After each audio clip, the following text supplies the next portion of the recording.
Hi everyone. My name is Rebecca. Is that volume too loud? Okay.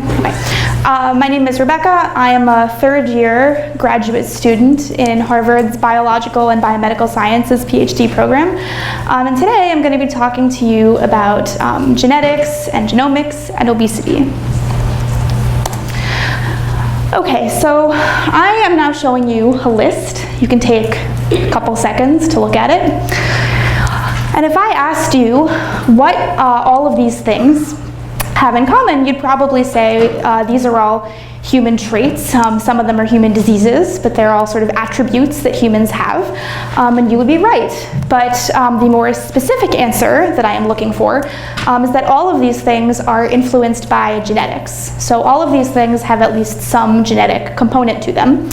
And even more specifically, all of these things have been studied in the genomics revolution, which is just using big genetic data to uncover the causes of human traits and diseases. So using data collected across thousands of people or tens of thousands of people or even hundreds of thousands of people to study these traits and what causes them.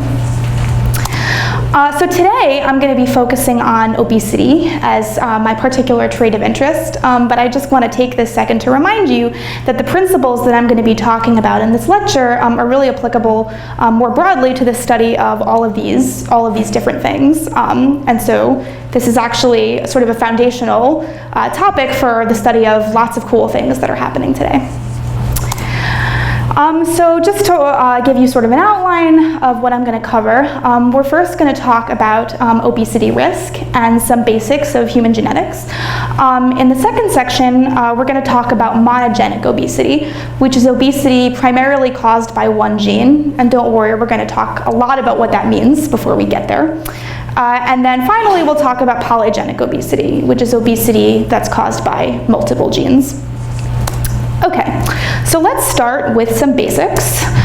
And you might wonder, sort of, how do we talk about obesity in a scientific way, because it's sort of a qualitative trait.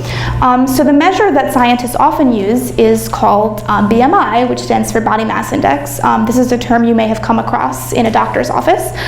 It's just calculated as weight divided by height squared in kilograms and meters. It's a relatively common measure of obesity, and a BMI of greater than about 30 is usually the clinical definition of obese.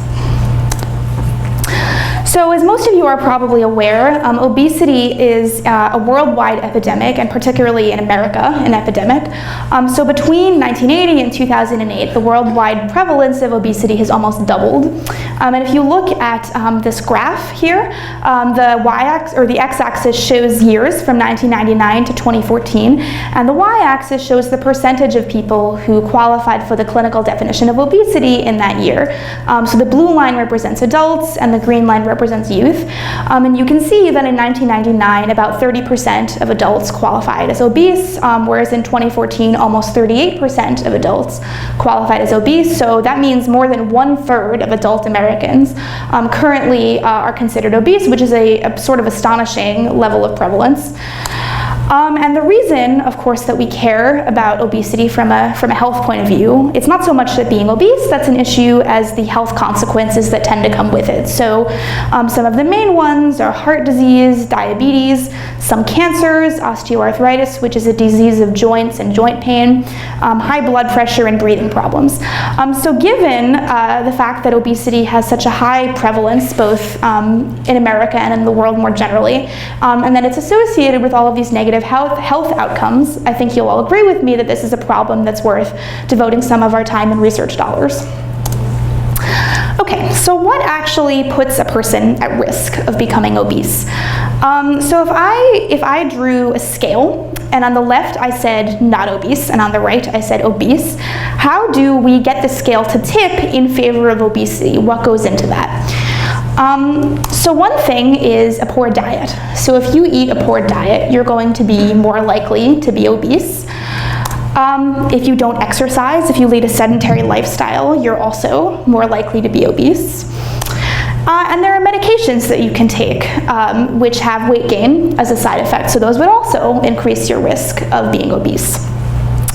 And finally, there's DNA or genetics, which is obviously what I'm going to be spending most of this talk discussing, but just to remind you, this is really all in context. So there are a lot of lifestyle things that go into obesity risk beyond just genetics. Okay, so let's get us on the same page here. So some of you guys may be familiar with DNA to varying degrees, but DNA is essentially the blueprint of life. It's the instructions for making all of the parts of you. So DNA contains 4 sort of molecular units, which we call bases. So the bases are adenine, guanine, cytosine, and thymine.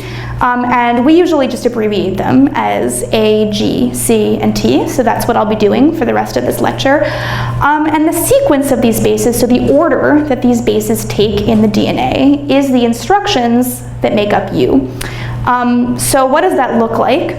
Well, if we zoomed in on one section of DNA, it might look something like this. So you see this sort of long sequence of A's and T's and C's and G's, kind of just all in what is apparently, although it isn't, a random order. And it turns out that's all your instructions, which I think is pretty cool. So a complete set of DNA, so all of the instructions, whoa, that's a problem.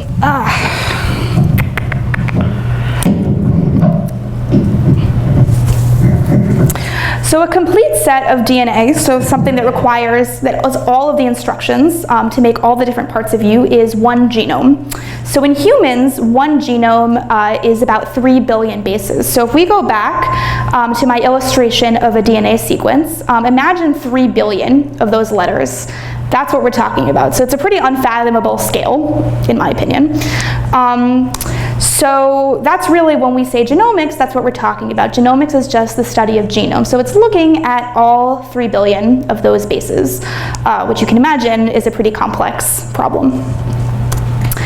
Okay, so if we take a person who happens to be named Tina, and we look at a particular part of her DNA, let's say in that part of her DNA, she has ATC-ATTG. Okay, so now we have another person named Amy, and we're going to look in the exact same spot in her DNA, and she has almost the same DNA sequence, but where Tina has a T, Amy has an A. So you can see the bolded red T in Amy is a bolded red A in Amy. So that's a single letter difference. So we actually have a name for that difference. We call it a SNP. In this case, this would be a T to A, SNP. So SNP stands for single nucleotide polymorphism. Nucleotide is just another word for base. Polymorphism is a word that sort of just means difference or change. And all it is a location where a base in the DNA can be different between 2 people. So like we just talked about, where Tina has a T, Amy has an A. So that spot is a SNP because not everyone is the same.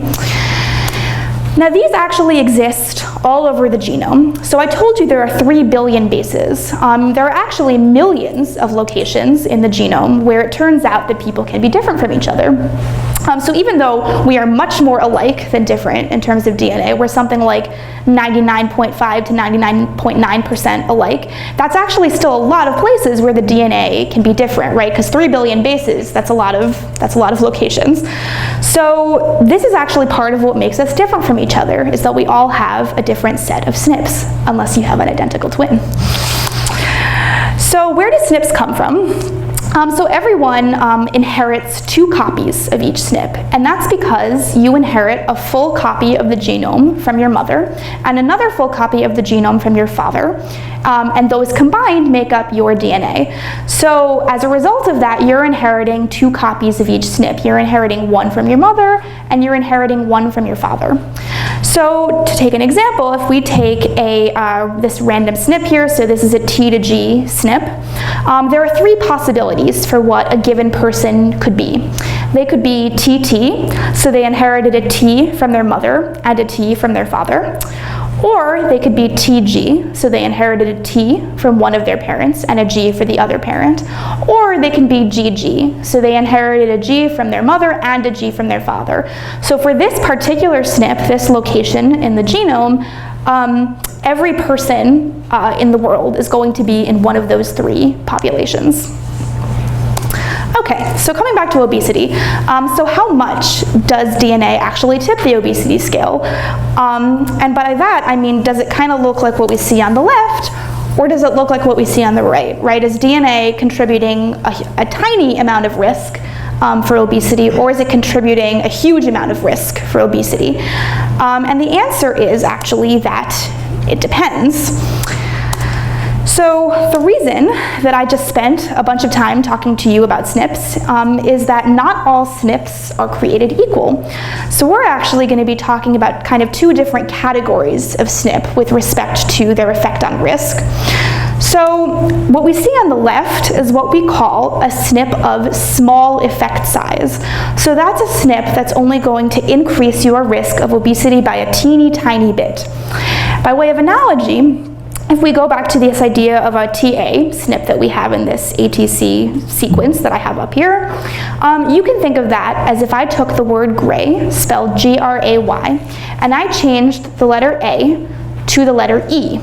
So if we change the spelling of gray like that, so G-R-A-Y to G-R-E-Y, even though we've changed one letter, the meaning of the word hasn't really changed very much at all, right? So it's the same concept. We've got a single letter change, but from the point of view of the meaning, it hasn't really made that much of a difference.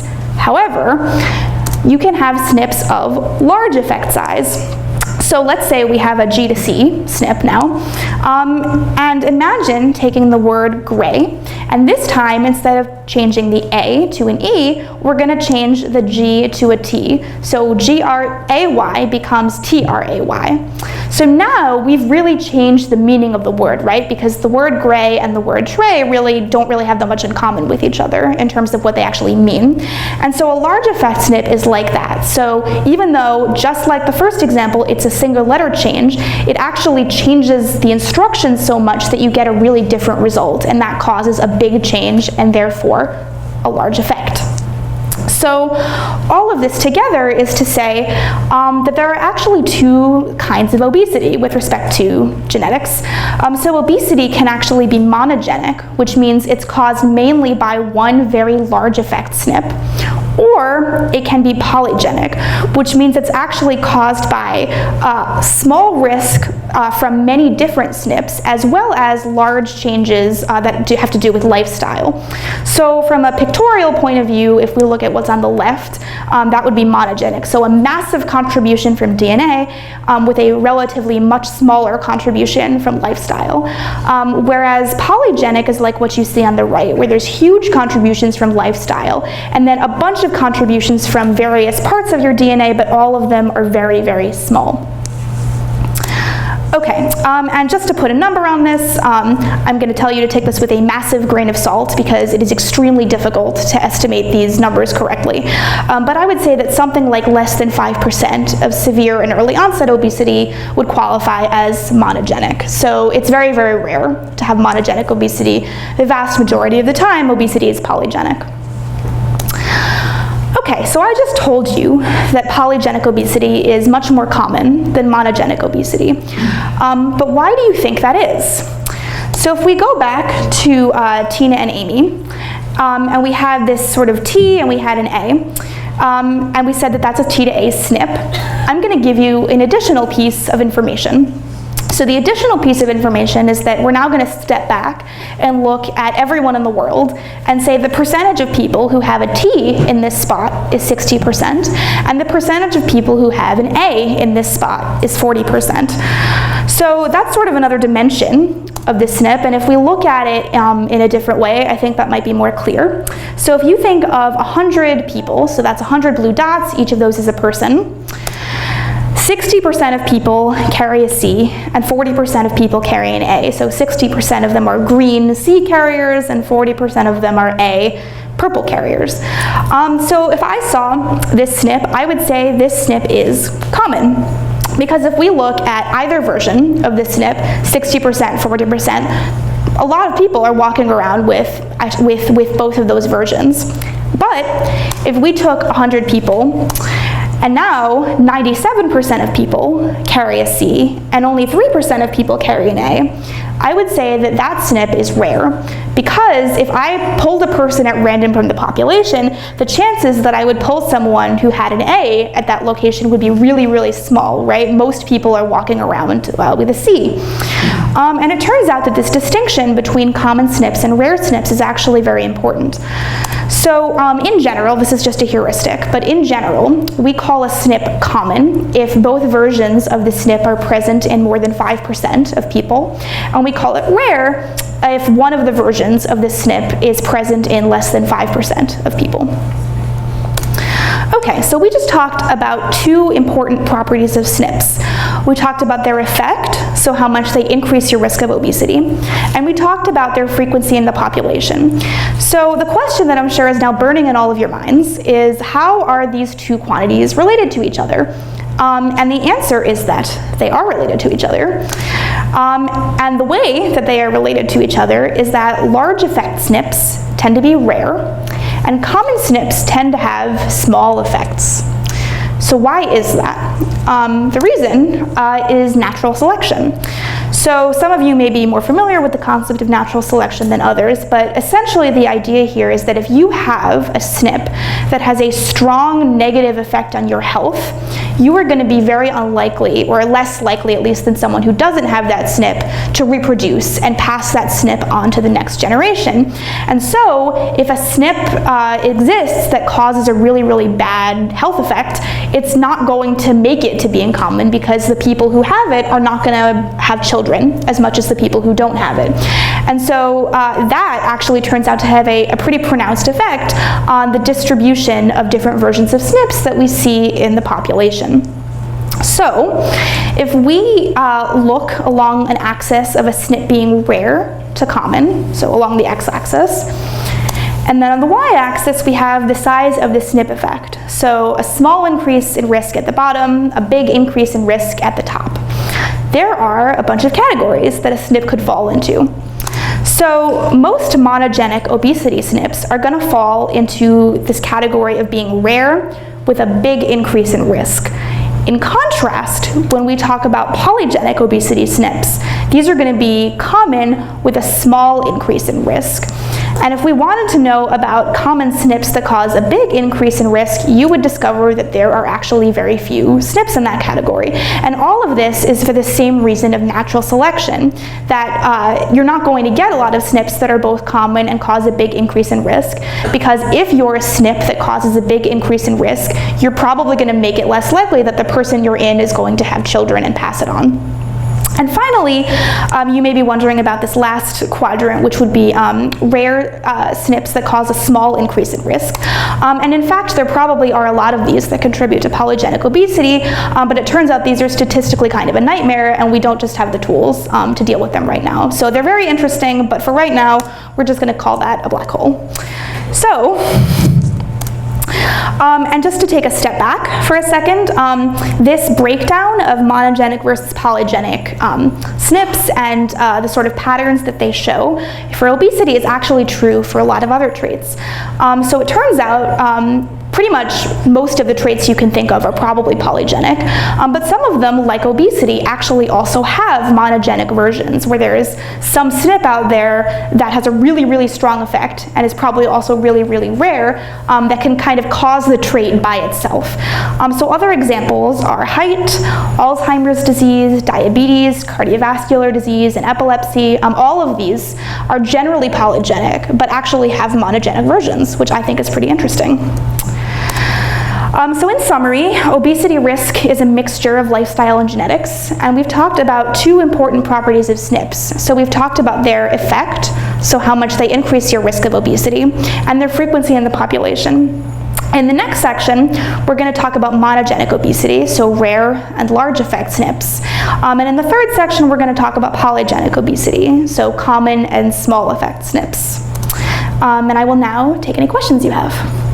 Hi, yeah, when it comes to obesity, there's one difference, I think, in that for our ancestors, the ability to store fat was vital to your survival. So it wasn't a bad trait to have. and but we no longer have famines, but we haven't had enough time for our bodies to adjust to that. So does that have some kind of effect on that? Yes, so the question is, wouldn't actually there have been, would negative selection have worked the way that I just said it works for obesity, because perhaps in the past the ability to store fat would have actually been selected for positively as opposed to negatively? So that's actually a really good question, and that's something that scientists have thought about for quite some time. So what you're referring to is actually called the thrifty gene hypothesis, which suggests that humans have been selected for genes that are going to actually make you store fat and gain weight. Because in the absence of food, that wouldn't have been such a problem. There's not a ton of evidence to suggest that that's true, although it's an appealing theory. But I think the bigger issue, actually, which is sort of a subtle point, is that most rare variants that rare SNPs that cause large effects usually carry other negative health consequences. So if you have, we're going to talk about monogenic obesity in just a second, but 2 out of the 3 examples I'm going to show you also come with something called hypogonadism, which is issues with development of the gonads, so the ovaries and the testes, which you can imagine would lead to pretty strong negative effects on your ability to reproduce. So obesity is sort of a weirdly subtle example for this, but I think it's actually fair to say that even if selection isn't necessarily acting on the specific trait that you're looking at, so in this case that would be obesity, having a SNP that has a huge effect on something is probably going to mess up something else in a way that is pretty detrimental to your health. Does epigenetic have an effect on SNPs? So the question is, does epigenetics have an effect on SNPs? So that's a good question. So certainly, I think that there are SNPs where the effect of the SNP is to change epigenetic marks in the genome. So epigenetics, I don't know if all of you are familiar, is this idea that you can sort of put things on top of DNA, so you can like methylate it, which makes it, which silences it in a way, or you can sort of up and down sort of how the instructions are being read. So I think you can generally think of, we think of SNPs and epigenetics usually separately as like different things that can affect a trait, but they can be related, like I just said, that like you can have SNPs that will change the epigenetic profile of DNA. So that would be the mechanism by which a SNP is exerting an effect, if that makes sense. I have 2 questions. One of them's quick. First is, are SNPs always binary, or are they sometimes like 3 or 4? Good questions today, guys. And the second question is kind of related to hers. Is the data indicated at all whether in societies that have like been able to produce more food and better health care, if any of those rare SNP combinations have increased in frequency? Because you talk about how they were scaled down by natural selection, but now natural selection has a harder time killing off the have the difficult things because you get more health care. Have those frequencies risen? Can you tell that from any of the data?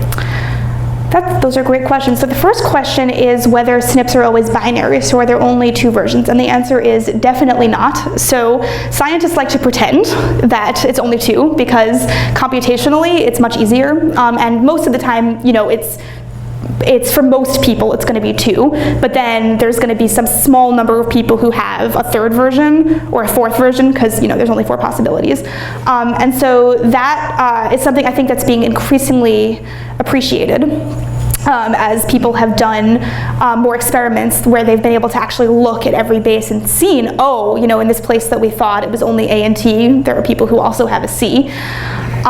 So we generally keep it to a binary when we're talking, big picture, but absolutely. And your second question, which is that basically is, if I understood correctly, is natural selection being affected by the fact that we have better health care, and so that's going to take things that might normally be selected out of the population and cause them to be selected less. I'm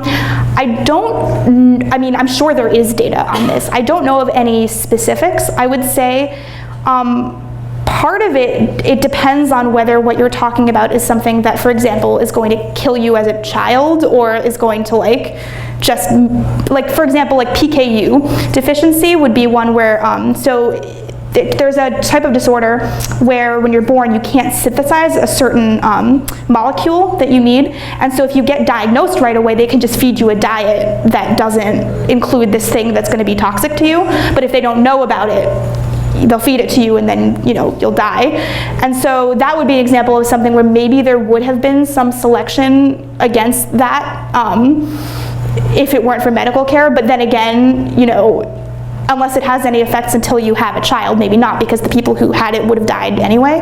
So it's a very complicated question, but I'm sure there's a lot of interesting research out there about that. Other questions?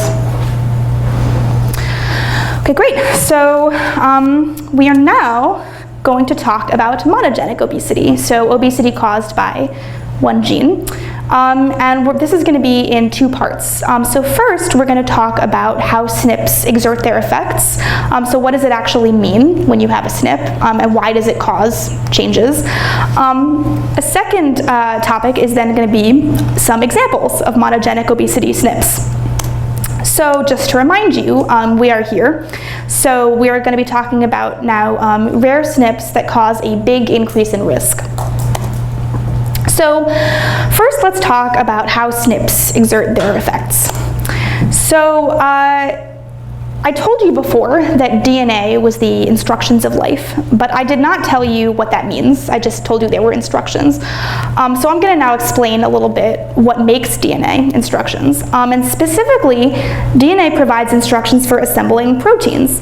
And proteins are the essential building blocks of biology. So you have tons and tons of proteins inside of you that are the little workhorses of your body, and they carry out a lot of your essential functions. So they're pretty important. So by way of cartoon, I'm now showing you that you have DNA and a little DNA sequence, and that is giving rise to my little green star protein. So the segment of DNA that provides instructions for one protein is called a gene. So by way of illustration, if we look at a stretch of DNA, and let's say this is the sequence that is on this particular stretch of DNA, and we can now say that the sequence in green is gene 1, and the sequence in purple is gene 2. And each of these is going to separately provide the instructions for two different proteins. So the green is going to be for green protein 1, and the purple is going to be for purple protein 2. So you can see that genes are sort of physical segments along the DNA, which are independent and are individually giving rise to these proteins that we need. And to give you a sense of scale, humans have about 20,000 different genes. So there are lots and lots of different proteins in your body that all need different sets of instructions. Okay, so DNA provides the instructions for assembling these proteins. So what actually happens when we change the instructions, right? Because I just told you that SNPs are a single letter change. So that means we've changed a letter in our instructions. So what might be the consequence of doing that? So let's just talk about a few examples of what can happen as a result of a SNP. So let's say we have this DNA sequence, which has a C in bolded red, and let's say there are some people who have the sequence below it, which is the same except that instead of a C, they have an A. So this is a C to A SNP.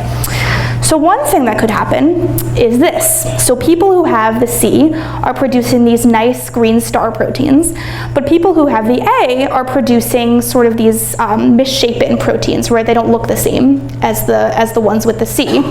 So that would be an example of a SNP that's changing the shape of a protein. And for most proteins, their shape is pretty it correlates pretty directly with their function. So if you mess up a protein's shape, you're probably also going to mess up its activity or its function. So in this case, we change the shape and activity of a protein. Another example is that you might decrease the amount of a protein being produced. So up top, we have 3 copies of green protein floating around, but the people who have an A instead of a C now only have 1. So pretty straightforward, causing less protein to be produced. And you can probably guess that you might also cause more protein to be produced, right? So first we had 3 green proteins and now we have 5. And I, as a geneticist, would be remiss if I did not tell you that this would be the last example. So you're probably staring at that wondering what the heck is different in that from the first one, and the answer is nothing. So a lot of SNPs actually cause no changes at all. So just because you see a SNP doesn't actually mean that it's actually doing anything of functional importance. So in summary, SNPs can change the shape and activity of a protein. They can change the amount produced of a protein, or they can cause no change at all. Okay, and that brings me to my next section here, which is some examples of monogenic obesity SNPs. So let's talk about appetite. So as most of you can probably imagine, hunger is critical for survival, right? An animal or a human that doesn't feel hunger is not going to eat, and then they are going to die. So from an evolutionary point of view, you really care about making sure that whatever animal or human you're interested in is going to feel hunger. It's one of the most important sensations that we have. However, if you have hunger, you also need to have an off switch, right? You also need to be able to say, you know, I've eaten enough and I need to now stop eating. You don't just want to have the gas pumping all the time, you also need the brakes. And so the appetite pathway in humans controls both hunger and then the off switch for hunger. So we're actually going to be focusing on the off switch in the context of monogenic obesity.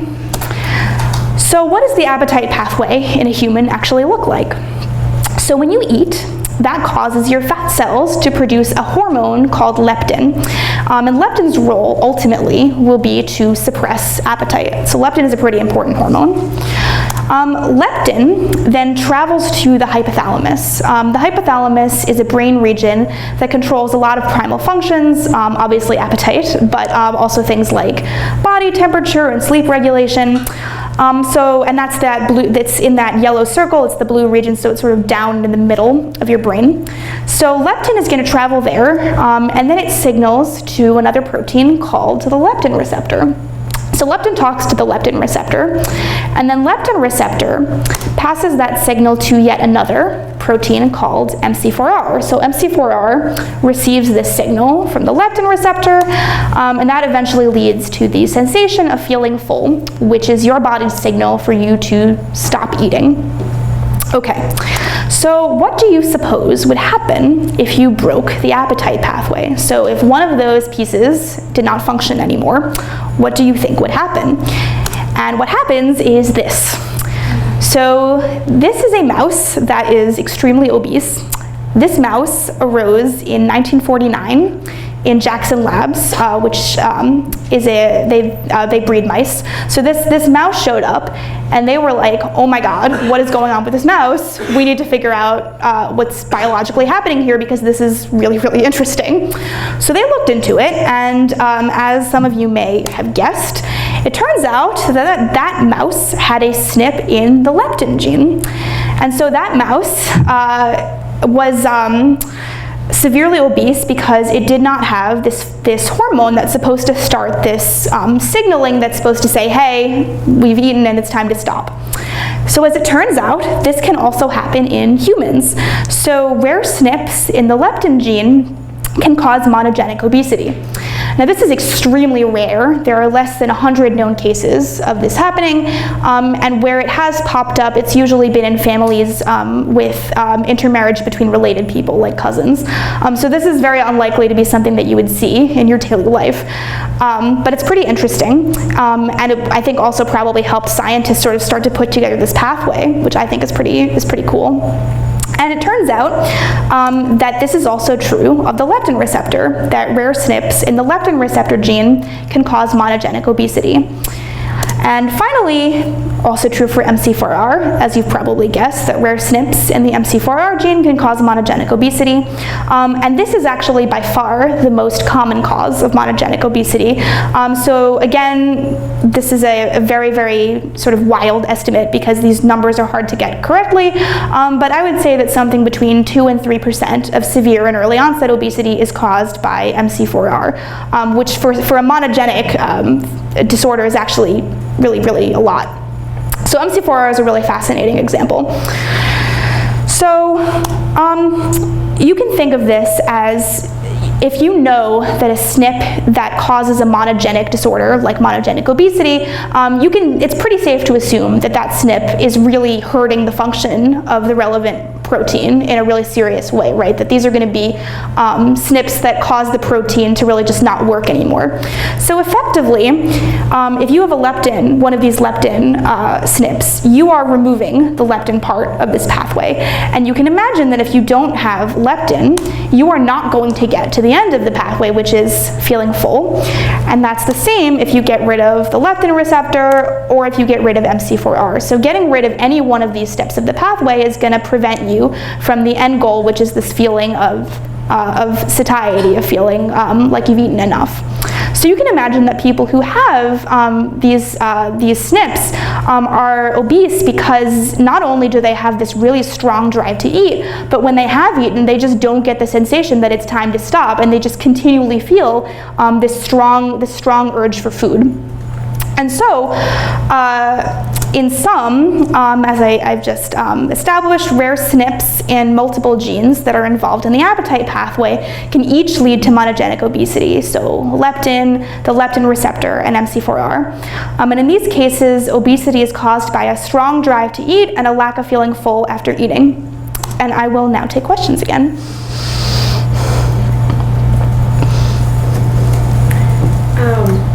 If SNPs in the leptin receptor, leptin, or MC4R can cause obesity, can you also have SNPs that cause like very little leptin to be made, poor receptor activity, or very little MC4R that would actually lead to appetite suppression and severe anorexia or something like that? So the question is, can you have SNPs that cause the opposite effect in these genes, where so you'd have a loss of appetite as opposed to a gain of appetite?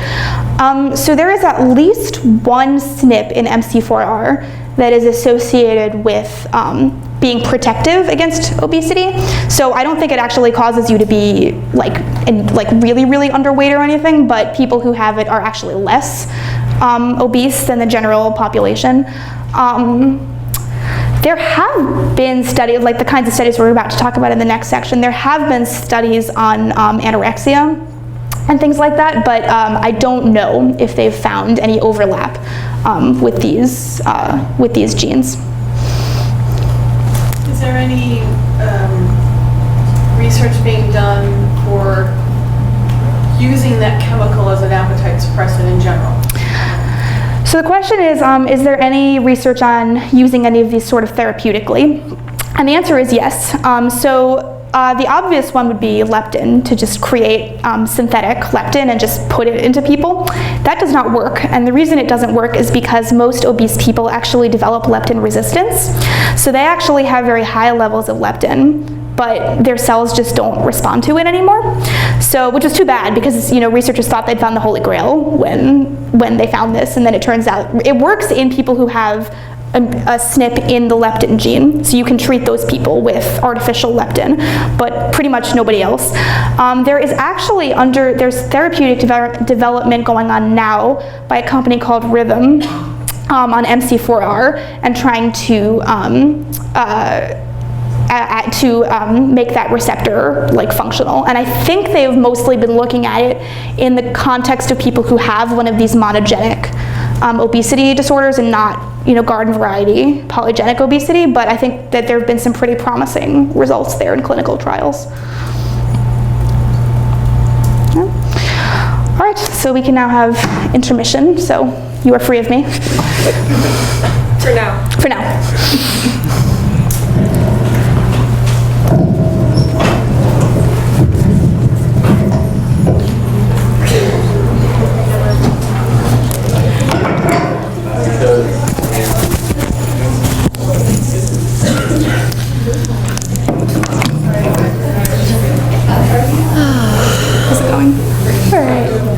I realized right after I said it that yeah. I'm gonna turn the mics off.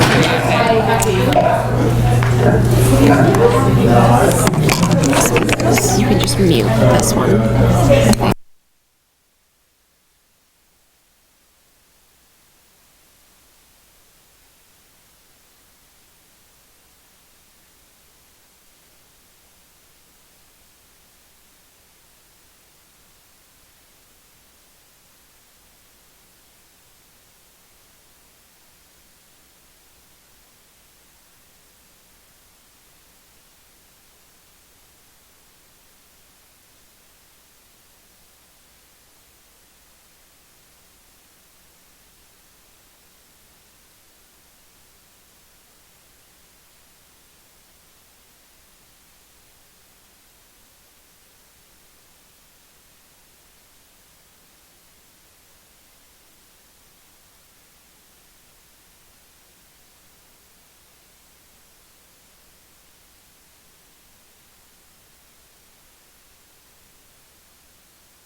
So as we're getting ready to start up again, I'll just remind you that we do have handouts, flyers, and surveys over on that table over there. Oh my God.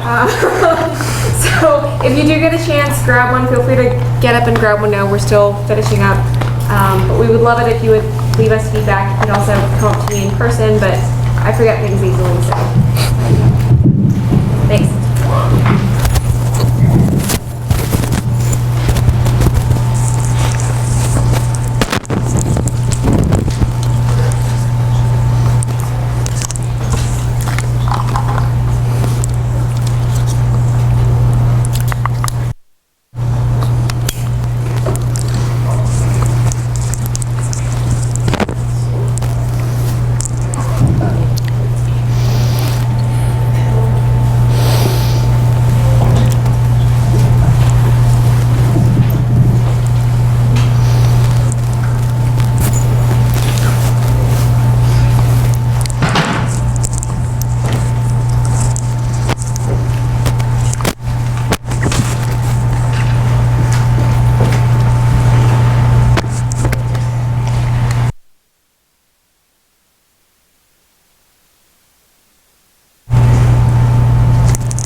Ready to go?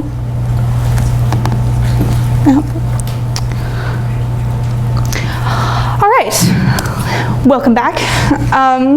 So in this last section of the talk, I'm going to be discussing polygenic obesity, which you'll remember is obesity caused by multiple genes. And I'm going to, again, divide this into two parts. So first, I'm going to talk about genome-wide association studies, which are the method that we use to look at polygenic traits generally. And then I'm going to talk about some findings from a large genome-wide association study of BMI.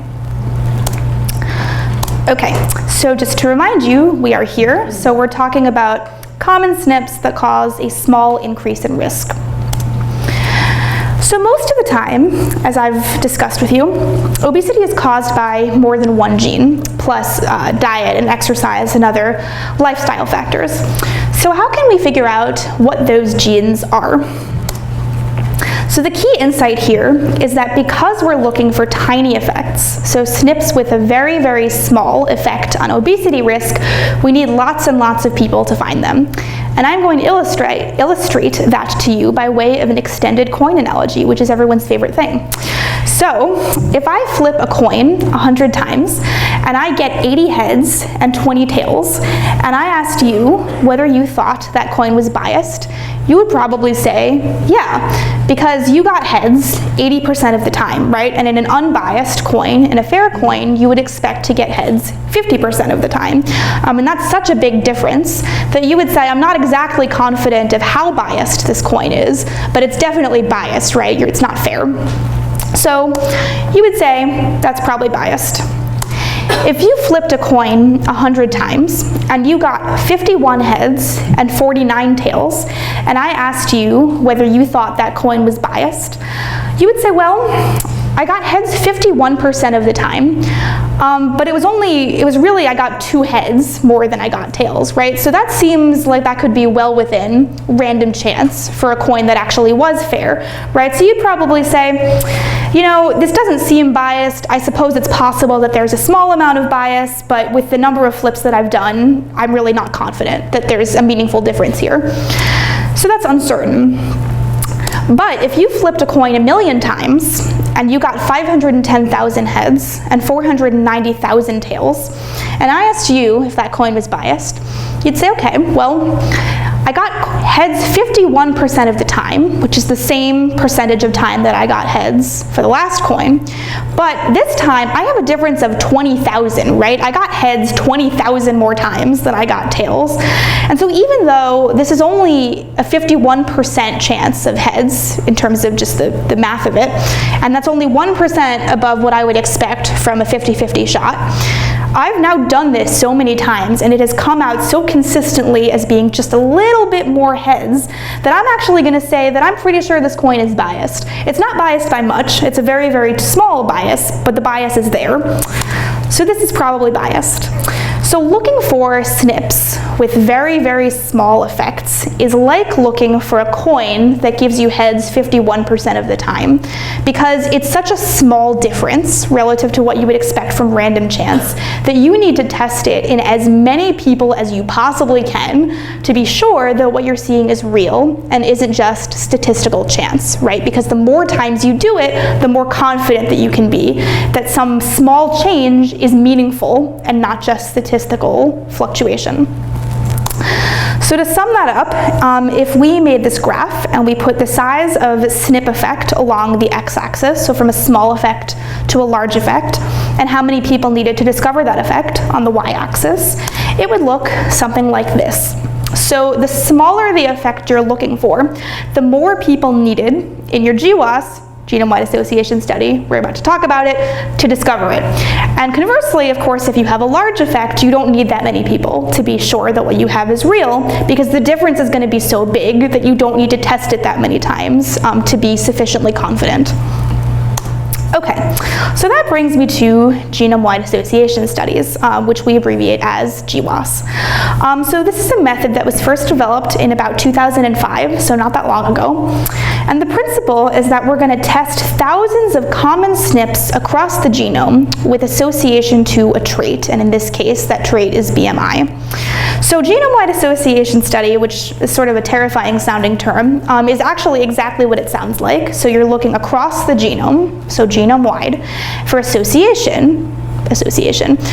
And so the idea is that you're literally going to go SNP by SNP and say, does this SNP appear to be associated with an increase or a decrease in BMI?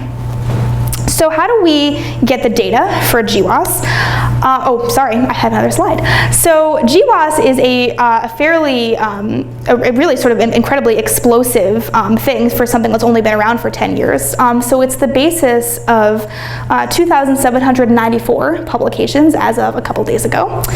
And it's found 32,320 unique SNP trait associations. And that's for hundreds of different traits. So height, cholesterol levels, cancer, age of menopause, anything you can think of. If someone can get their hands on data for enough people, someone has done a GWAS of it. And this is really what we mean when we say the genomics revolution, right? This is looking at really big data. This is looking at thousands of tens of thousands of hundreds of thousands of people. So this is a good moment to remind you that everyone has 2 copies of every SNP. So you have 1 copy from your mother, 1 copy from your father. So in a T to C SNP, or T to G SNP example, you could be TT, you could be TG, or you could be GG. Those are the 3 possible options. So in order to perform a genome-wide association study, we need to obviously collect some genetic data from the people who are participating. So we collect either blood or saliva, and then we get the DNA from that sample, and we then test thousands of common SNPs to determine what version this particular person has. So this image that I'm showing you is a little cartoon that I drew myself, which is, we call this a microarray, and I don't have time to get into the details of how this works, but essentially every spot is testing a different SNP, and the color of that spot is going to tell you whether for that spot, for that SNP, the person has, for example, TT, or TC, or CC, because there are only 3 possible versions, so there are 3 different colors. So for example, if we looked at that yellow dot there, so let's say that's some C to T SNP somewhere in the genome. And the color is going to be red if this person is CC, or green if they're TT, or yellow if they're CT. So this is yellow, so that means that for this particular SNP, that person is CT. So you do this across all of your people, all of your participants, and then you're ready for analysis. So let's say we have this SNP, which I'm going to call SNP1, and this is a T to A SNP. So we have the T in purple and the A in red. And we're now going to make a graph where along the x-axis is the versions of a SNP a person might have. So there are 3 possibilities, right? TT, TA, or AA, depending on what you inherited from your parents. And along the y-axis, we're going to have BMI. So we have a measurement of the BMI of each person. So we then can plot the relationship between the person's versions of the SNP and their BMI. So each dot represents one person, and the person is plotted against which versions of the SNP they had against their genotype, or sorry, against their BMI. So you can see, so you would look at this and you would say, all right, does having an A instead of a T increase your BMI? And in order to answer that, you would sort of say, does it look like there's a relationship between the x-axis and the y-axis on this graph? And you would draw this line. So you would say, it does kind of look, right, like if you have a TA, you have a higher BMI than if you have a TT. And if you have an AA, you also kind of look like you have a higher BMI than if you have a TA. So it does kind of seem like having an A instead of a T in this particular spot increases your BMI. Now you can also imagine that if we looked at a different SNP, so this is SNP2, C to G. So if we did the same thing, so we have our 3 possible versions of the SNPs along the x-axis and BMI along the y-axis, and we look to see is there a relationship between which SNPs you have or which versions of the SNP you have and your BMI. And you would draw this line, which is pretty flat and boring. So if you asked, does having a C instead of a G increase your BMI, you would say no, right? It looks pretty random. It doesn't really look like there's a relationship between which version of this SNP you have and what your BMI is. So we do this for every SNP that we have information for in the genome, and we use statistics to sort of quantify how confident we are for each SNP that this SNP is related to BMI.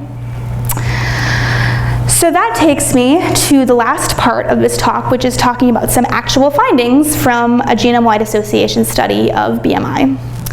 So in 2015, a GWAS of BMI containing 340,000 people was published. I just want to emphasize that that is a totally insane number of people. That is one of the biggest GWASs that I'm aware of. And they found 97 groups of SNPs associated with obesity. So just to sort of remind you what that means, the more obesity SNPs you have, the higher your risk of obesity is.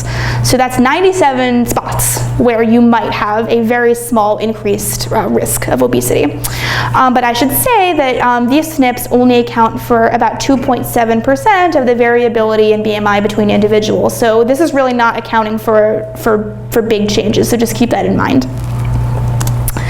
So let's talk about a specific finding, and then let's talk about a general finding. So let's start with the specific. So one of the things that they found was that there, it turned out, were common and small effect variants in MC4R. And you will remember that we already talked about the fact that there are rare and large effect variants in MC4R that can cause monogenic obesity. So that's pretty cool, right? Because that means that the same gene is coming up in sort of 2 different ways as being relevant for causing obesity.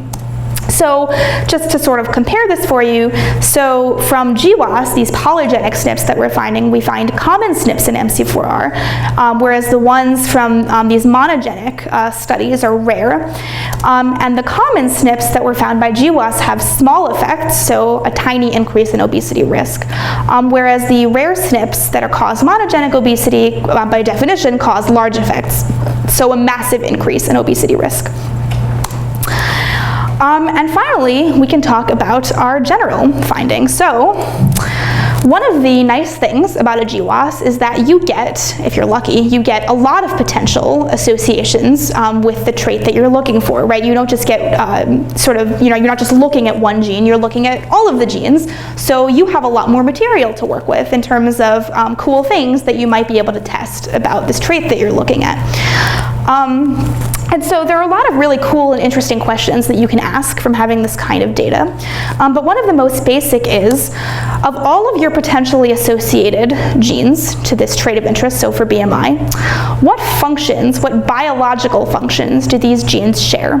And the reason that we care about this is because you can imagine that if we know that a SNP in a gene is likely to be associated with causing something like obesity, and we have a bunch of those, then it probably also means that those genes are interesting for the purposes of wanting to know what causes obesity, right? Because we have evidence that suggests that this gene might be causing obesity, so if we want to know what's causing obesity, we should figure out what these genes are actually doing, right? And from a therapeutic point of view, you can imagine that's also very important, that we would want to know what do these genes have in common, because that's going to point us to the right biological processes. So when they asked this question about these 97 groups of SNPs, they found something really unexpected, which was that there were lots of genes that affect the brain. And specifically, they found genes that were involved in a process called neural signaling. So what is neural signaling? So if you are on your cell phone and you want to talk to your friend, you will call their cell phone, and your phones are going to send a communication through a signal, right? That's what's happening between these phones that's allowing you to communicate with each other. So in the same way, if we look in the brain and we look at a neuron, which is just a brain cell, that neuron is going to need to talk to other neurons. That's a really, really fundamental and important part of neurobiology, is that your neurons all have to be talking to each other. So this neuron is going to send a signal, just like your cell phone sends a signal to another cell phone, to another neuron in the brain. And this process is happening all the time throughout your brain. This is one of the things that keeps you alive. It's very important. So if the genes that are relevant to this process have SNPs in them that seem to potentially cause changes in BMI, what effect do we think that might have on this process? So if you change a gene that's involved in neural signaling, you might do something like change the strength of the communications between neurons, right? So how strongly do these neurons talk to each other? How often do they talk to each other? Or you might change the patterns of communications between neurons. So which groups of neurons are talking to which other groups of neurons? So it seems, for reasons that we actually still really don't understand, that these processes are somehow relevant to causing obesity, and that's actually really something that we're actively working on trying to figure out right now. So in conclusion, GWAS has discovered many small effect SNPs that affect BMI. MC4R has both small and large effect SNPs within it, and many of the genes discovered by GWAS for BMI affect brain signaling. But to take a step back for a second, there are some core principles that I hope you can all take away from this. So first, some core principles about obesity. So as we've talked about, obesity comes in a polygenic and a rare monogenic form. Monogenic obesity comes mainly from the appetite pathway, so these genes that have strong roles in appetite. They were able to find through GWAS 97 groups of SNPs associated with polygenic obesity. And the more obesity SNPs you have, the higher your risk is of obesity. But of course, your lifestyle matters a lot too.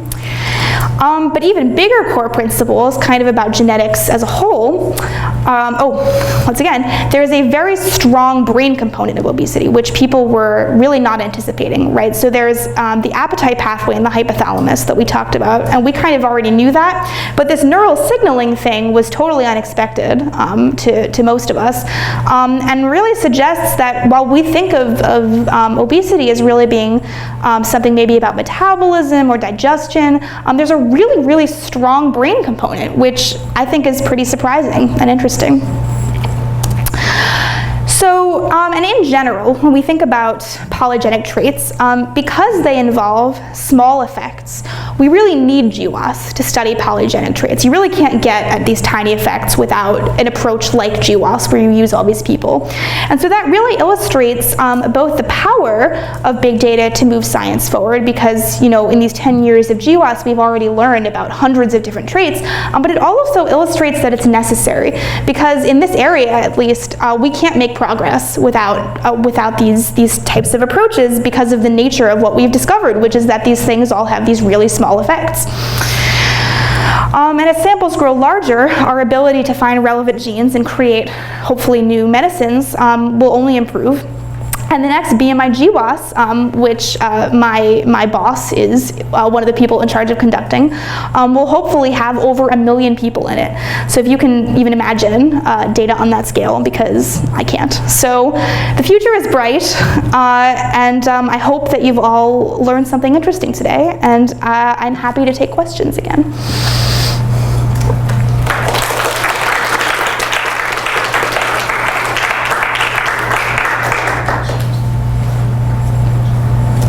I was just curious, going back to the beginning, you were talking about body mass index. Why is it, the weight, the proportionality weight to height squared, not weight to height cubed?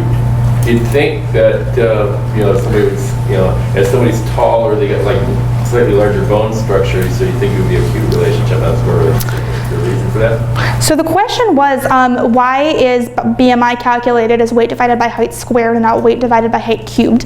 And the way that BMI was developed was empirical. Like I think they were looking for a measure of weight that was relatively independent of height, and it turned out that squaring it gave them the best relationship. But it's one of these things also where it works the best for people in the middle. Like if you have sort of an average height and an average weight, and if you're really short or really tall, it doesn't work as well.